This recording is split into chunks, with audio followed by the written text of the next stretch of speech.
Okay, everybody. I was debating on whether or not I was going to do a video of me installing my new hook Elite 5 Ti.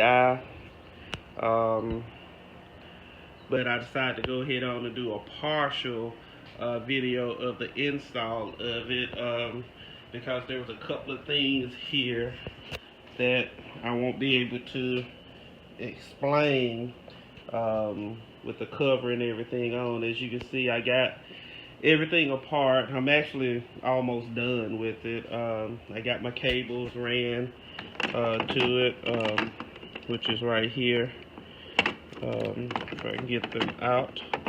I have my power cord. Of course, I don't have anything hooked up. I want to kind of show it to you before I hook anything up on it, but I get that. But anyway, here's my cords. As you can see, I got my cables and everything taken apart and pulled out. I've already identified my cable. This is the power cord going to that, and I've already found my cable for the old transducer up under here, and I don't know if you can see it right there on the floor.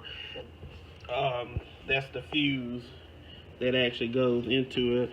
The one thing that I did notice, however, is that the fuse that was in the old fish finder was a 3-amp fuse too. So I'm not going to hook up the fuse that came with the new one. I'm just going to use this one. So all I have to do is just connect the two power cords together right there, and I'll be all set and plug my fuse back in, and it'll be able to mount to this new system. A couple of things. This is my RAM mount. As I said, the Ti actually fits on the my Elite 5 Ti actually fits on the exact same base as the old unit. However, I'm going to take it apart to put it on there, and I'm going to mount the RAM mount here because there's not enough distance for the transponder to be right there. So I'm actually going to take this. I don't like it because I'm going to have holes visible. However, I think I'm going to get the best fit for it here. I'm actually going to mount it. Actually, it's going to mount just like that, and I'm going to have it mounted here. So you're actually going to see part of the hole in the back there. I don't know what else I can do to cover that up. What are my options? But at any rate, I'm going to figure something out with that. As you can see, I had bought some pull string, and I was going to actually use it to pull the cables through here. However, the issue that I had, as you see, this actually goes right here up against it, and there's three screws in it, and this actually popped right off. And as you can see, if I can get the camera around, the cables are literally just sitting there. I kind of like it. They're just sitting there once you get the cover off. I'm going to go ahead on and leave this pull string here off in there, because eventually what I'm going to do is I'm going to get me a voltmeter and mount it somewhere up here. I'm going to put it either right here or right there on it. I don't know just yet, and I'm going to leave the pull string there, so hopefully I don't have to take this off. However, the main reason that I want to do this video, really, I had the ingenious idea of using the old transducer cable, pulling it through, and then I wouldn't tie the pull string to it, and then try the new transducer cable into it and just pull it back through.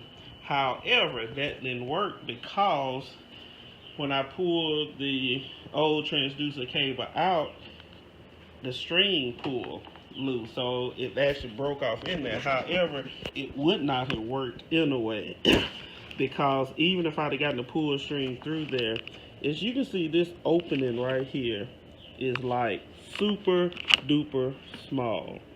I literally had to, it's actually almost too small for this transducer end to actually go through it. I literally had to push some of the cables to the side to get this cable off. There's no way that this pull string would have pulled that end through that hole. So, I thought I had a good idea of putting a pull string to it. Um, but like I say, with that, it would not have worked. However, I am going to leave the pull string here.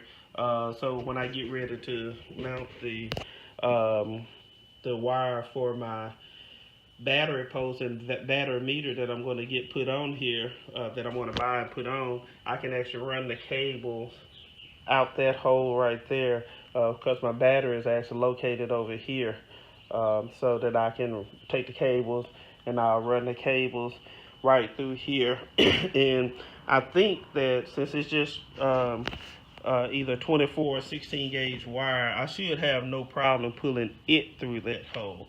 However, that transducer cable would not fit in that hole. So, like I say, I want to show this to you and let you at least see that. I got my total scan transducer right here. Like I say, the cable's already ran up to the front to it, and I have the excess. What I thought, or what I'm going to do with my excess, however, once I put this back on, I'm actually going to tuck the excess cabling up under here, so it'll be out of sight on that, and that's going to be a nice little compartment to slide all of my excess cable to, so that I don't have a situation like I did with the trolling motor up here. It's actually, I just got it right there, which is, it's fine for right now and fine for me. However, I'm a little bit anal and I want my stuff kind of neat and put in, and at least as professionally done as I can do it.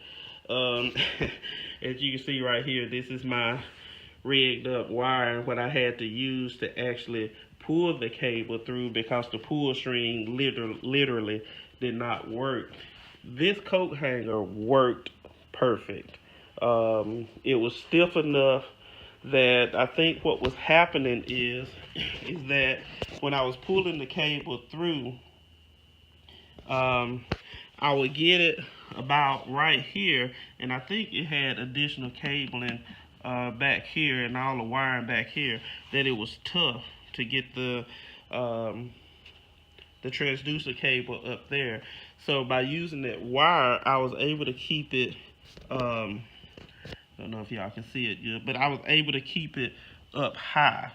And so this transducer cable, ensured that this transducer cable went over all of this stuff right here. And it took me 2 tries, but I eventually got it through there, and it worked. And I found that it worked 10 times better than the pull string that I had off in there. And for the power cord, since it's just literally right here, I just dropped it down, so it just fell straight through. You can see a lot of junk cables that's here, and obviously I'm going to button all that back up once I get everything tightened in. So, but I want y'all to see this part of it. Okay, everybody, I have just completed my install of my Hook 5 Ti with total scan transducer. It took me about 3 days to do it. However, do not take that in vain. I probably could have had all of this done in an hour or less, but I am the type of person that's going to measure 3, 4, 5 times and cut once, as opposed to cutting and then measuring. Measure once and cut twice. I got everything buttoned up in here pretty nice, I think, and I'm actually impressed with the finished product. Bass Pro was going to charge me $300 to put the one end on the front, and the Walsh came by me. The one end on the front and this one in the back. The front one, I think it took me right at an hour to put it in about a month ago. I actually did it pretty quick, and like I said again, that's measuring 2 and 3 and 4 times in one install, and this one I just took my time and did it and got everything installed in on it. I'm going to start from the back and let you know, see what I've done. I'm totally digging that total scan transducer. It looks awesome. I can't wait to get it on the water. As you can tell, one of the things that I did was, instead of drilling another hole in my boat for the transducer, I went ahead on about it's called a stern pad on Amazon. I think here it is. I have the thing for it right here. It's a stern pad from Amazon, and I had to get the jumbo because the jumbo is the one for the total scan transducer, and like I said, it cost me either $29 or $39 for it, and I got it and mounted just to keep from drilling holes in it. One thing about it, if you notice, I had to add some sealant, some adhesive sealant on it, because as you can see on the top, it doesn't fit flush on the boat, which means my boat have a little bow in it. As you can tell by the white sealant that you can see, so I had to use that sealant on there to stick it on, and you know, as you can see, that puppy is on there solid. And then I got my total scan transducer on it. And as you can tell, it looks like I got it perfect, but we won't know till we get on the water. Everything I read, there's a line that's going right here that is supposed to be lined directly up with the bottom of the boat, and I used the ruler and just put a flat ruler there on the bottom of the boat and made sure the ruler went up here. Then I used my level to put on top of this to make sure that the transducer itself was leveled on there, and of course mounted everything on there. So I think that puppy looks good. Put my clamps back on here that came off. I actually had to buy some new clamps right there to fit this transducer cable. It's a little bit larger than the cable that came with it. And what I did also was I just cable tied it here, so there's a screw hole down there for it. I didn't use it because the cable was a little bit thicker than my previous cable. Now, what did I do with the extra cable? Good question.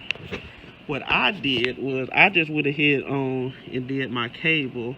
I just put them in the little rolls, zip tied them, and stuck them up under there. There's a little space up under there, well, a lot of space, that I can tuck this extra cable under here, and it's completely out of the way, as opposed to the way they did it. The transducer cable that was in it for the Hook 3X was tucked up under the steering wheel. I didn't like all the extra cable up under there, because I'm eventually going to mount me a voltmeter up at the front, and it's going to be there. And for that, I went ahead on, and you can probably see it a little bit right here, this pull string. I actually got it tied off back here in the back, so when I get the cable to mount to my battery, I'm going to actually run it out of the hole right there where that cable is, and actually mount it on the back and run it this way and up there. And as I say, I'm going to either put it on this side of the steering wheel or that side. Most likely it's going to be over here, and of course, as usual, I'll take you through that process with me as well. So, but anyway, that little spot right there worked out perfect. And after I took the screws off of this gunner right here, it made my job easier, as you saw before. And like I said, there's only 3 screws actually in it, and it came off pretty easy, and was able to put it back on. As you see, I got it buttoned up pretty good. After I got everything done, I noticed I actually was able to find the 4 screws up here for this, but I didn't take it off, and I'm kind of glad I didn't. I was able to fish it through and get it up there pretty good without having to take that off. And like I said, as you can tell, I have everything buttoned up there. back pretty good. Cable ties up on it, so I think I like it. And you might be able to see my pull string that I have, the other end of it going there. So I buttoned it up, and that was pretty simple. I didn't use the um, fuse box that came with this TI, the fuse thing on the power cord, because the original transducer actually had a 3 amp fuse on it. So I just used it and put it back on there, so I didn't have to do that. And I also, you can see it on, and that baby come on, it works like a champ. As you can tell here, I got the fish reveal on it, and that's the feature that I really want to play with and see how that puppy works. I'm going to go back and I'm going to look at it in a few minutes. Okay, my son is talking to me, but that's the fish reveal in the demo mode. You can, I think that you might be able to see the spots on it. I can't wait to get that puppy on the water and let you see it good too. But as you can see, it comes on and works like a champ. I am very much pleased. Like I said, I didn't know what to do with this back here. I went ahead on and put the screws back in it that came out, because I wanted to look as professional as possible, and I think it turned out pretty good putting the screws back in it, so I just don't have just holes sitting up there, and plus just more stuff for water to drain into. And of course I had to leave a little bit of this hole out for these cables to go through, and ironically the hole that's pre-drilled here, I mean, was just big enough for this transducer cable to go through. So either I could have covered that hole up and had to drill another hole that big, or just use that one, and that's what I did. And I put my ram mount over as much of it as I could to keep from having this big circle hole there on it. And like I said, I think it looks pretty nice. But overall, guys, I'm impressed with the turnout. You see I had the ram mount on it, and that ram mount gave me a lot of extra space, as you can tell, between this and of course I have it bolted down, but I can move this thing anywhere in any direction now with that ram mount on it. So again, I bought the ram mount off of Amazon. I think I paid 30 bucks for it off of Amazon. So but I am pleased with the project and like the way it turned out. I think it looks pretty neat, and you know, if Bass Pro could have got it to look that good, hey, look better than this, you know, more power to them. I'm pleased with the end product, and again, guys, if I can do it, you can do it too. I think it turned out really well, and I think everything is pretty clean cut. Again, if you have any questions about what I did, or if you saw I did something that you think I should have did better, hey, don't thumbs down me, give me comments. You know, we're gonna take this journey together. This is my first boat, so I'm learning things as I go. So feel free to drop comments down below, and subscribe, like, you know, whatever, share. I'm all about sharing ideas and getting ideas and feedback from you guys as well. So again, that's my Elite 5 Ti install on my Tracker Pro 170. I've had it since March the 29th, 2018, and I'm impressed with the boat since I've had it. Can't wait to get back on the water. I haven't been on the water in about 3 weeks or more, so you know, I'm really eager to get back on the water with it, especially with this. I may actually take it out and play with it tomorrow here. But again, there it is, man. That total scan transducer is a beast, and I can't wait to try it out on the water and actually producing fish. So again, that's the Elite TI install on the Pro Tracker. If you have comments, drop them below.